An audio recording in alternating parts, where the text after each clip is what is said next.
What happened in Mendocino County in October of 2017 is not something that anybody could be prepared for. And so we looked outside and there was nothing but red skies everywhere. And the wind was blowing branches out of the trees completely sideways. And we started hearing all the propane tanks exploding. And we had all of our cars ready, so we decided, okay, we're leaving.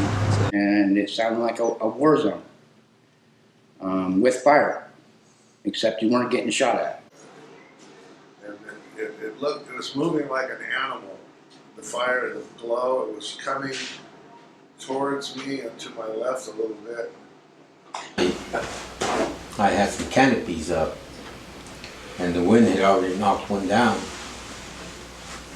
And so me and my grandson Bryce, we went and laid him down. And I figured we were going to lose power that night just because of the winds. So what I did is I plugged my phone in to at least have a good charge.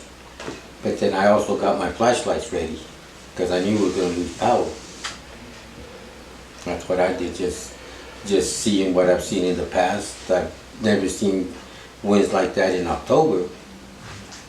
I see them in the wintertime when you got a big storm coming in, but I'd never seen them like that before.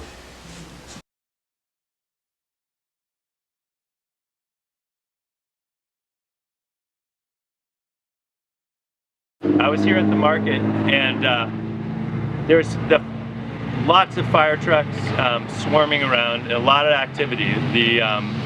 There had been a red flag warning that day, which for high winds, so they were preparing for the possibility of the fire.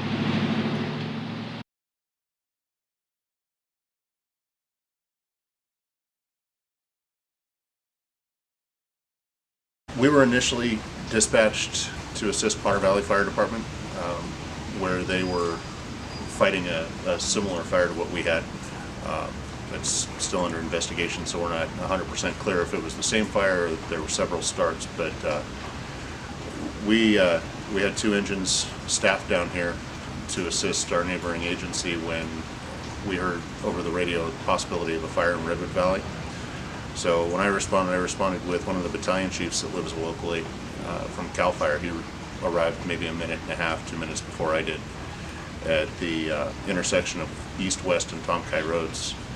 And we had about 5 acres on fire with extreme wind conditions.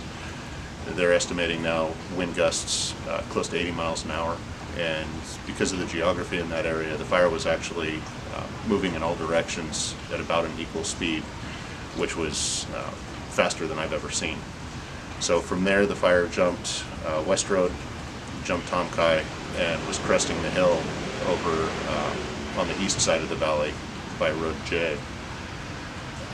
At that point, we quickly determined that rescue was our top priority, so we started going door to door, cutting locked gates to get into access and get people and animals out. We basically just opened up the gates and let horses free, told people to evacuate immediately. From there, and I don't have a good timeline, but shortly after, we contacted the first person who had, the first victim of the fire, who had pretty significant burns. So we started treating him, and that just went on for about the first 8 hours of the fire was rescue and treatment of patients. We worked very closely with the sheriff's department as well as the highway patrol and the ambulance companies to basically just to minimize the loss of life and injuries. About, and this is an estimate, probably about 5 o'clock in the morning, the wind started to die down, and that's when we were really able to start more traditional firefighting tactics. We started, really Road K was where we started to try to make a stand and cut in a fire break. From there we were still having some gusting winds, and we were run back a few times. Road L we moved to. And at that point, we were still fairly limited on resources because of the regional fires that were going on. We were getting some resources in, which allowed for us to make a pretty good stand, using some private dozers as well as some fire engines. And then once we got to Rancheria, that was really where we were able to start really making a good fire line, good fire break, and really start protecting structures. In addition to that, we were also going back into the burn area and putting out fires and protecting those structures that had been burned over that were still salvageable. That was pretty much the first, like I said, the first 12 hours of the incident. And then from there, it was just, trying to build line, trying to continue to protect people. A lot of people didn't evacuate. So we were going back and checking on those folks that hadn't left to make sure that they were safe and that they were okay.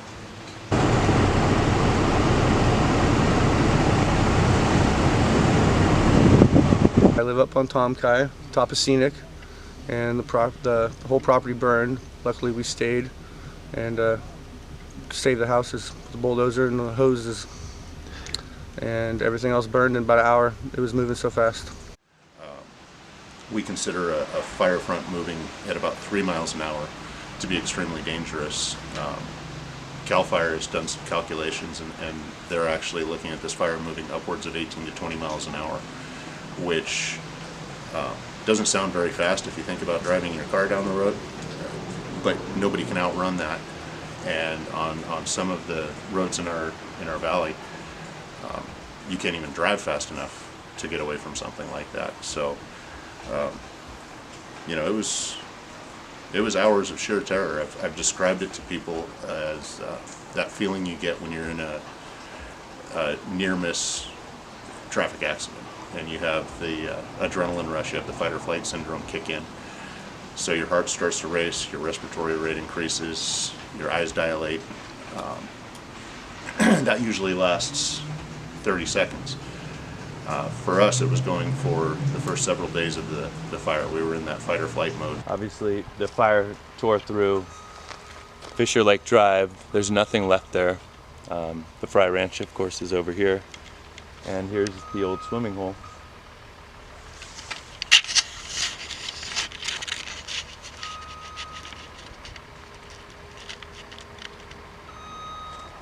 Fire came right through here.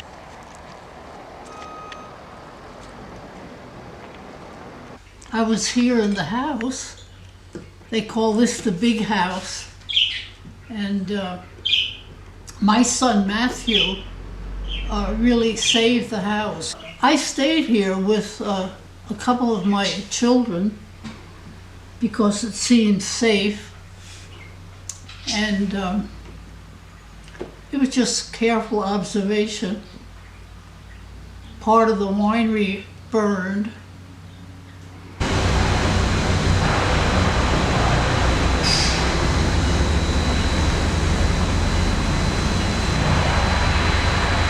The winery's pretty trashed, parts of it. The old wooden office building burned.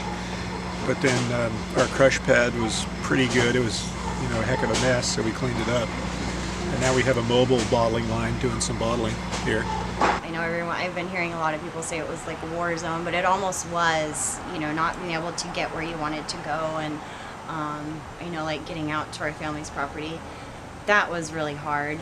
And I live in Willits now, and the early mornings of the fire, someone came to my house to let me know there was a fire, and I took my husband's truck and I tried to come down.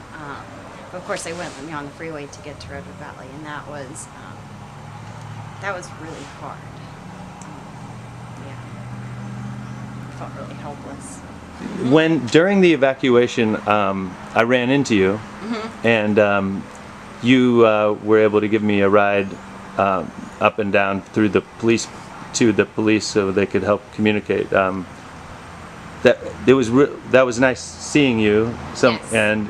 And you helped me so much. What was it like for you to run into me, or I don't know? It was good. It was nice to see somebody that I recognized. And then you also helped me. You checked on my cousin's home, which wasn't there anymore, but with us and her not knowing, and we didn't have contact with her, it was nice that you were able to help us and let us know, what was going on. And just one quick last question to shift gears a little bit. Sure.